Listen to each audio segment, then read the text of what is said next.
नमस्कार। आज हम बात करने वाले हैं भारत की आर्थिक यात्रा के एक बहुत बहुत महत्वपूर्ण हिस्से की, पंचवर्षीय योजनाएं, 5 ईयर प्लान्स। जी। हमारे पास कुछ स्रोत हैं और हम कोशिश करेंगे इनके बनने, बिगड़ने, इनकी सफलताओं और असफलताओं की कहानी समझने की। बिल्कुल। मतलब ये सफर शुरू कैसे हुआ, ये योजनाएं क्यों बनी, इनके पीछे की सोच क्या थी, क्या मिला इनसे देश को और क्या मुश्किलें आईं और फिर ये खत्म क्यों हो गईं। सोचिए, 1951 से लेकर 2017 तक, जी। ये तो करीब 66 साल हो गए। जी, काफी लंबा समय। इतने लंबे समय तक देश की जो आर्थिक दिशा थी वो काफी हद तक इन्हीं योजनाओं से तय होती रही। ये अपने आप में बहुत बड़ी बात है।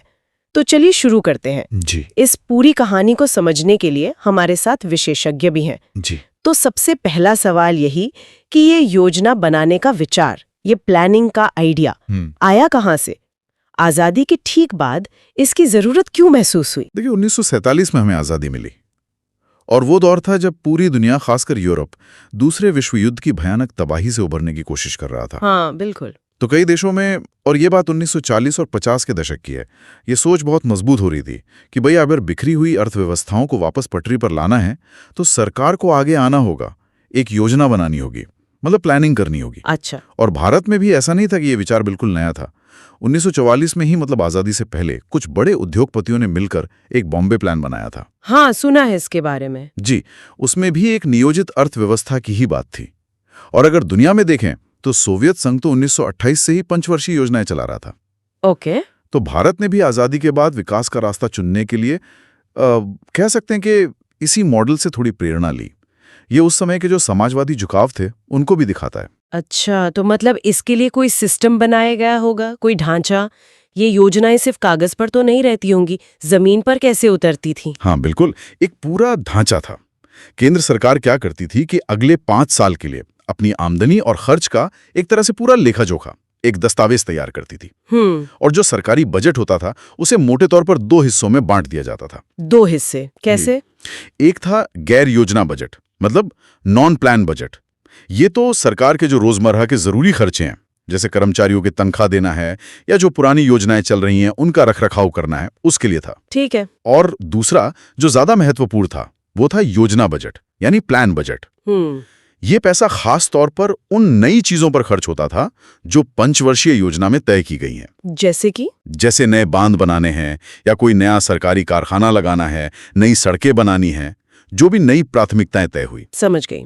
और इस सारे काम को देखने के लिए, योजना बनाने के लिए, राज्यों के साथ तालमेल बिठाने के लिए 1950 में योजना आयोग यानी प्लानिंग कमीशन बनाया गया। हाँ, प्लानिंग कमीशन। जी, ये संस्था 2014 तक सक्रिय रही। इसके अध्यक्ष प्रधानमंत्री होते थे, पदेन अध्यक्ष, और एक उपाध्यक्ष भी होते थे जिनका दर्जा कैबिनेट मंत्री के बराबर होता था। मोंटेक सिंह अहलवालिया इसके आखिरी उपाध्यक्ष थे। अच्छा, ठीक है। तो कहानी शुरू करते हैं पहली योजना से। पहली पंचवर्षीय योजना 1951 से 56 तक। राइट। प्रधानमंत्री नेहरू ने इसे संसद में पेश किया था। और एक दिलचस्प बात यह है कि उस समय एक युवा अर्थशास्त्री थे, के.एन. राज। जी, के.एन. राज। हाँ, तो उनकी सलाह थी कि भारत को एकदम से तेज दौड़ने की जरूरत नहीं है, बल्कि धीरे धीरे सधेवे कदमों से आगे बढ़ना चाहिए। तो इस पहली योजना में सबसे ज्यादा जोर किस चीज पर था?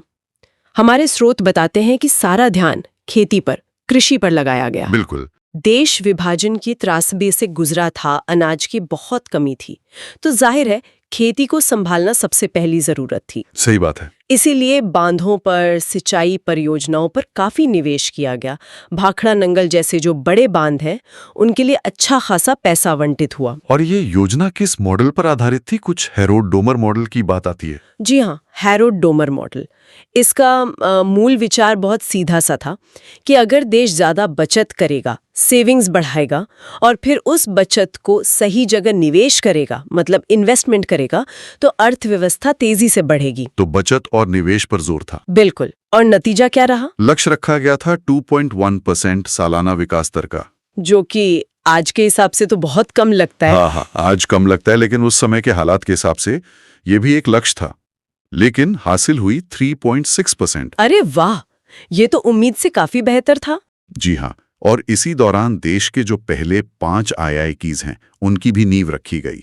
राष्ट्रीय आय बढ़ी और प्रति व्यक्ति आय यानी पर कैपिटा इनकम में भी करीब 8% की बढ़ोतरी हुई।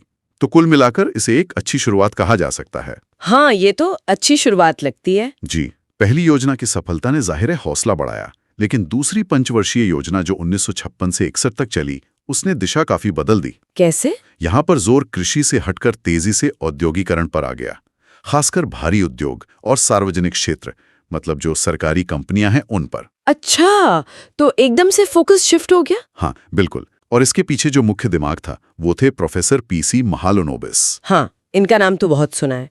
सांख्यिकीविद थे। जी, बहुत बड़े सांख्यिकीविद थे। उन्होंने एक मॉडल तैयार किया जिसे महालनोबिस मॉडल कहा जाता है।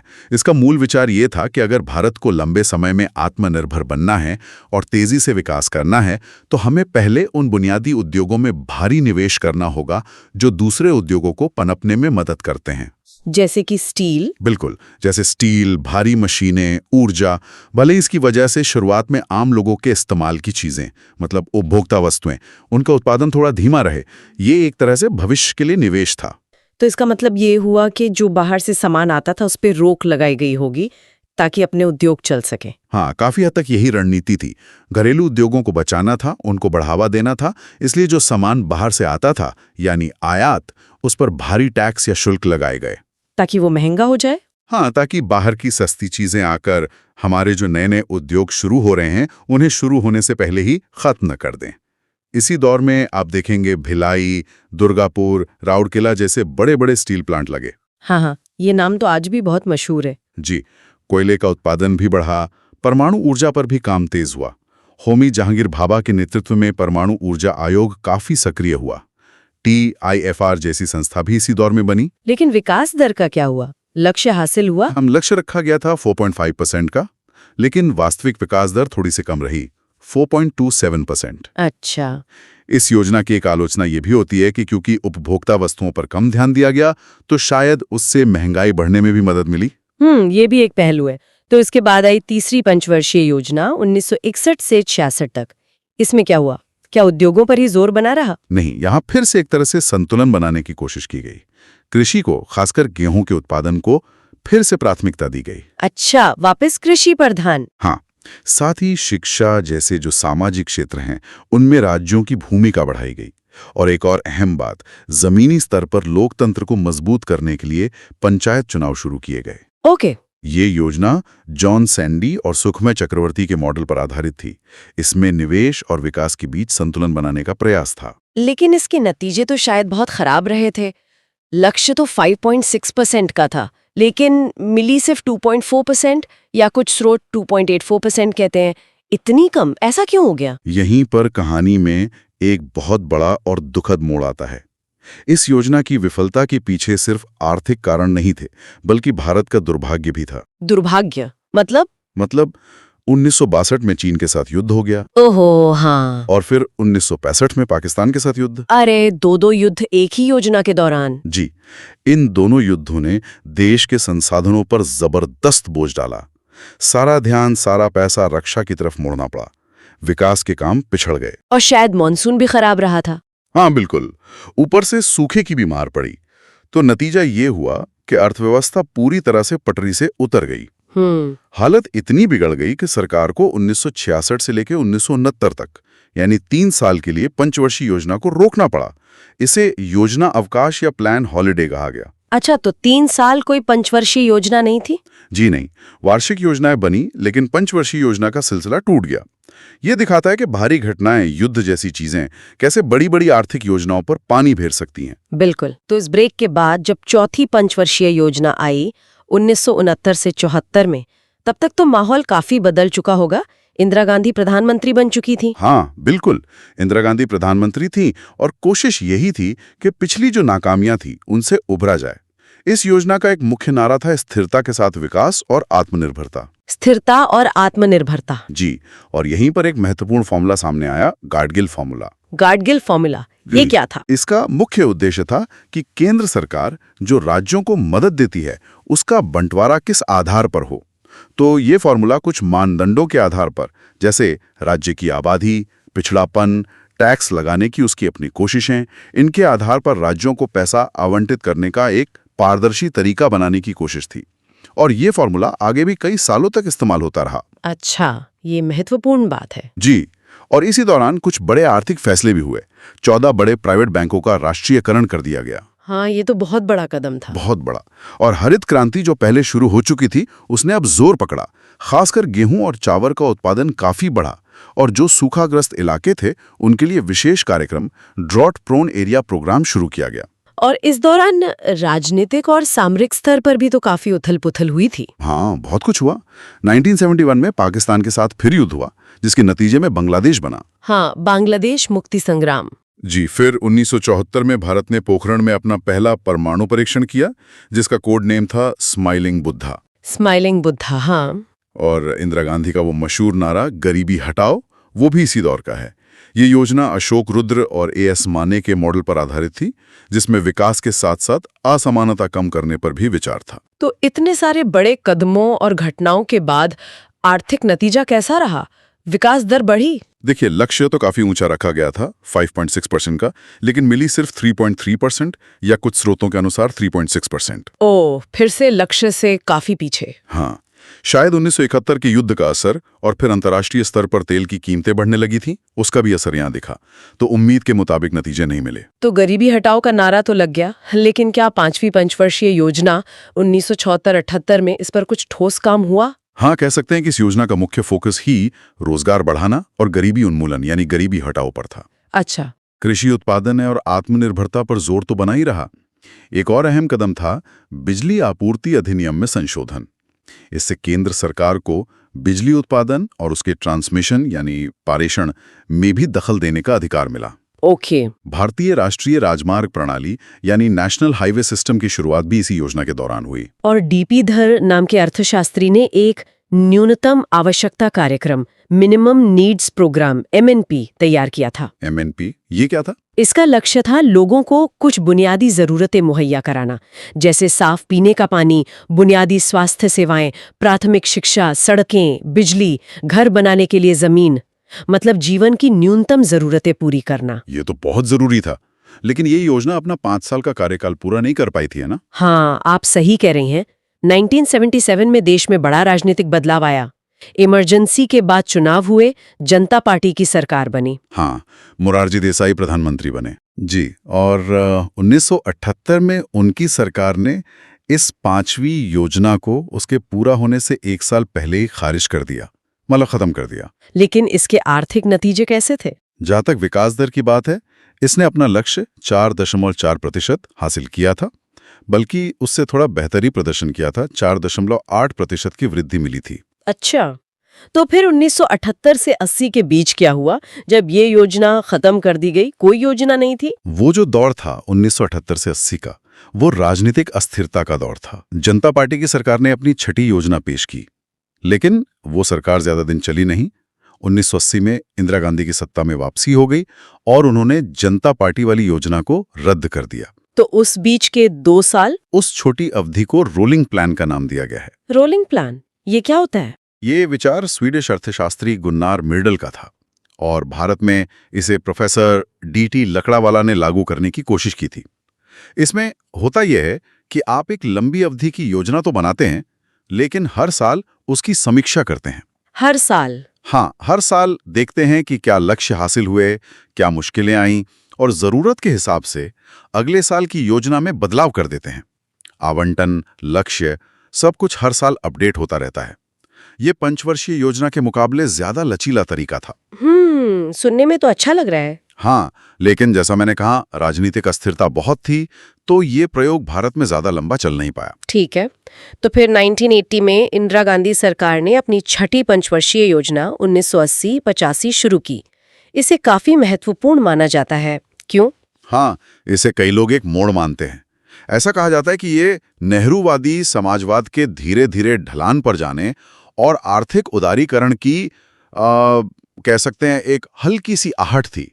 पहली बार योजना के दस्तावेजों में आधुनिकीकरण शब्द का इस्तेमाल हुआ। आधुनिकीकरण पर जोर। जी। और कुछ ऐसे कदम उठाए गए जिनसे लगा कि सरकार अब कीमतों पर अपना नियंत्रण शायद कुछ कम करना चाहती है। और क्या खास बातें थी इस योजना की? जनसंख्या नियंत्रण के लिए परिवार नियोजन पर फिर से जोर दिया गया और एक बहुत बहुत महत्वपूर्ण संस्था इसी दौरान बनी नाबार्ड। नाबार्ड। हाँ, इसका नाम तो आज भी बहुत चलता है। बिल्कुल, राष्ट्रीय कृषि और ग्रामीण विकास बैंक शिवरमन समिति की सिफारिश पर इसे बनाया गया था।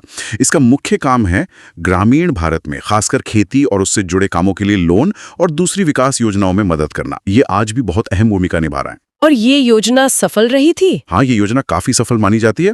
लक्ष्य रखा गया था 5.2% विकास दर का और हासिल हुई 5.7%।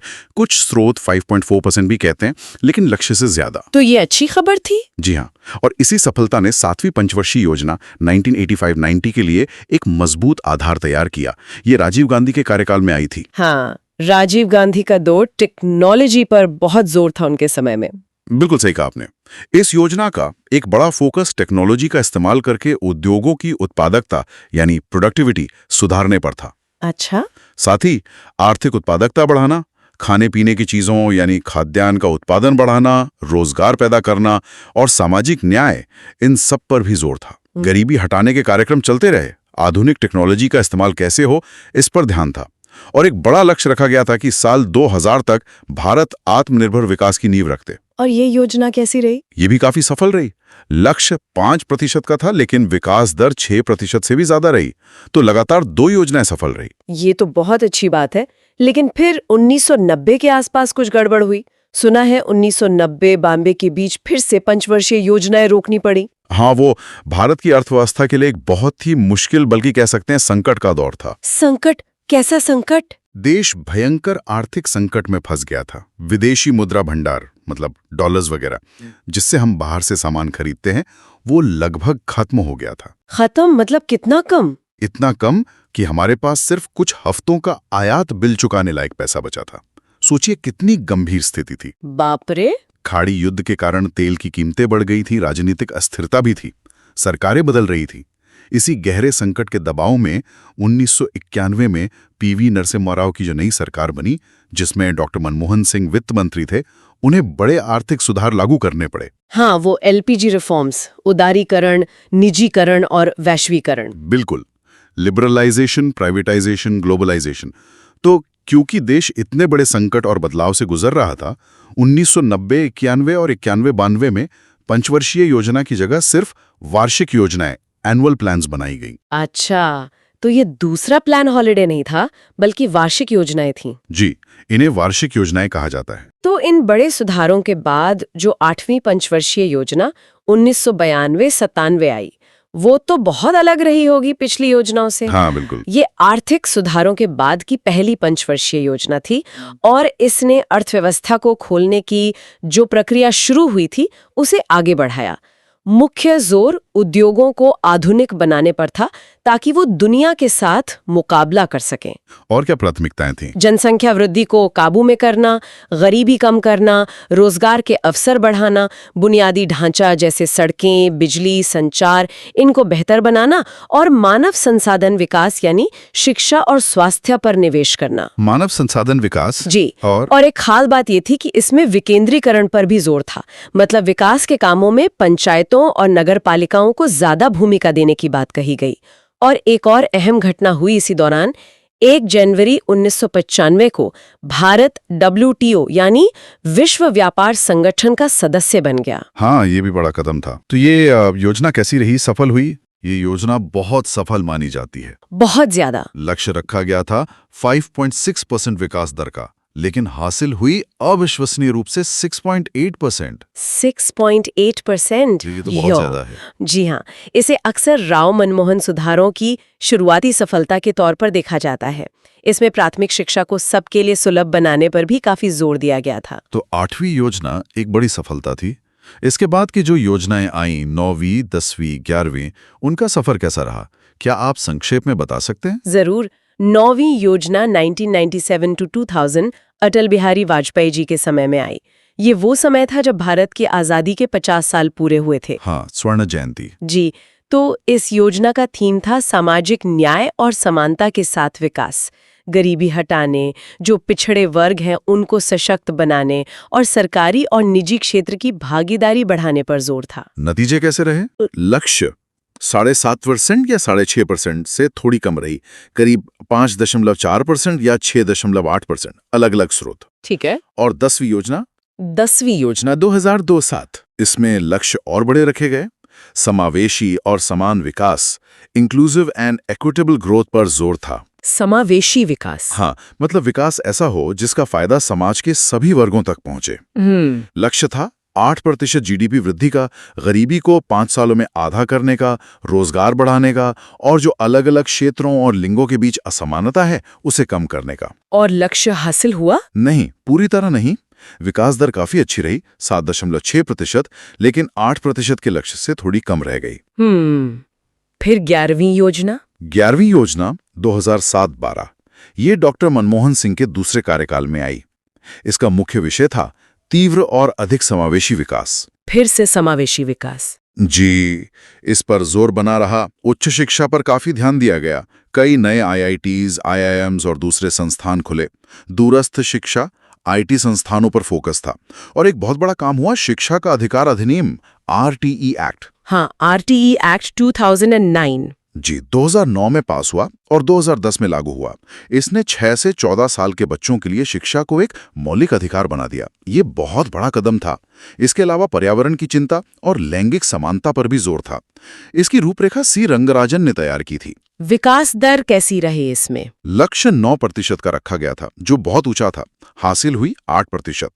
लक्ष्य से कम, लेकिन फिर भी दुनिया की सबसे तेजी से बढ़ती अर्थव्यवस्थाओं में भारत शामिल था, तो इसे भी काफी हद तक सफल माना गया। और फिर आई इस कड़ी की आखिरी योजना, 12वीं पंचवर्षीय योजना 2012-17। इसका क्या हुआ? जी, ये आखिरी पंचवर्षीय योजना साबित हुई। इसका विषय था तीव्र, अधिक समावेशी और धारणीय विकास, faster, more inclusive and sustainable growth. Sustainable growth यानी धारणीय विकास, ये नया जोड़ा।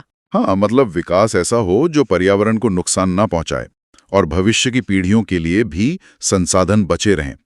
इसमें बुनियादी ढांचा परियोजनाओं पर जोर था। सभी गांवों तक बिजली पहुंचाने का लक्ष्य था। शिक्षा में लड़के लड़कियों और सामाजिक समूहों के बीच का अंतर खत्म करने की बात थी। उच्च शिक्षा की पहुंच और बेहतर बनाने का लक्ष्य था।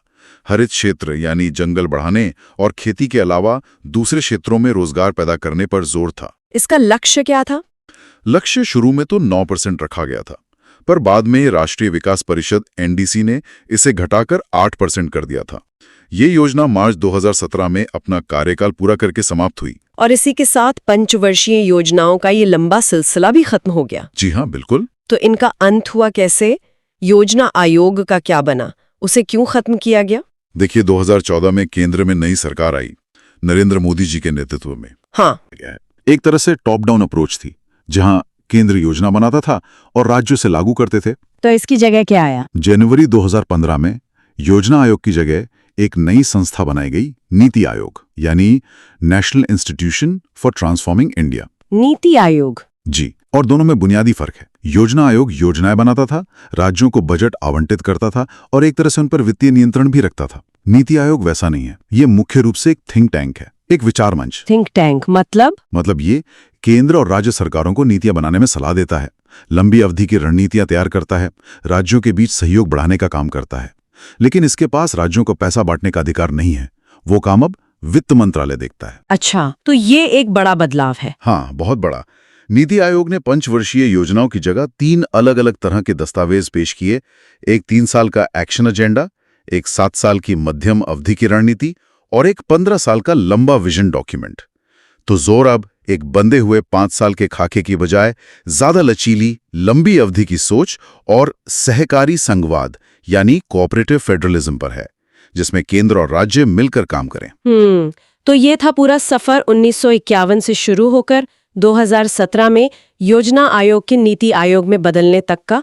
काफी उतार चढ़ाव भरा रहा ये सफर। सफलताएं भी मिली, असफलताएं भी हाथ लगी। बिल्कुल। हमने देखा कि कैसे वक्त और जरूरत के हिसाब से योजनाओं का फोकस बदलता गया।